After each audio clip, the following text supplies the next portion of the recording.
ఏమైందిరా? ఏసీ పని చేస్తలేదు మామ. వాటర్ పోయలేదేమో. ఊరు నా కొడక, అది ఏసీరా, నైటే పోసుంటారు.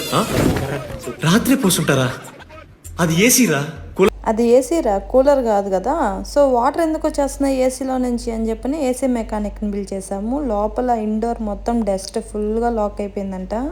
ఏసీకి ఉండే నెట్లన్నీ కూడా క్లీన్ చేసినా కూడా అది వాటర్ గార్డం లోపలంతా డస్ట్ బ్లాక్ అయిపోయింది బాగా. అయితే ఫుల్ సర్వీస్ చేయాలని చెప్పారు. ఈ ఫుల్ సర్వీస్ చేయాలంటే పెద్ద తతంగమే. ఇండోర్ పార్ట్స్ అన్ని కూడా రిమూవ్ చేసేసుకున్నారు. దేనికి అది నీట్ గా క్లీన్ చేసేసారు. అయితే చాలా డస్ట్ బయట వచ్చేసింది, జల్లీగా ఫామ్ అయిపోయింది డస్ట్ అంతా కూడా. దీన్ని క్లీన్ చేసేదానికి మినిమం 4 hours పట్టింది.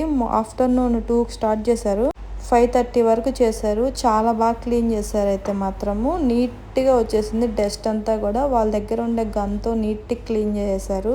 ఇది క్లీన్ చేసేసిన తర్వాత నాకు వాష్రూమ్ క్లీన్ చేసేదానికి ఇంకో 1 hour పట్టింది. ఆ తర్వాత విషయంలో నేను ఏసీ కొన్ని 8 years అవుతుంది. ఇప్పుడు దాకా 25 degrees అసలు టెంపరేచర్ అనేది పెట్టుకోలేదు. మామూలుగా ఏంటంటే 24 పెట్టినా కూడా ఇప్పుడు కూలింగ్ రావట్లేదు. మాకు ఇప్పుడు క్లీన్ చేసిన తర్వాత మాత్రం 28 degreesకే చలి పుడుతుంది.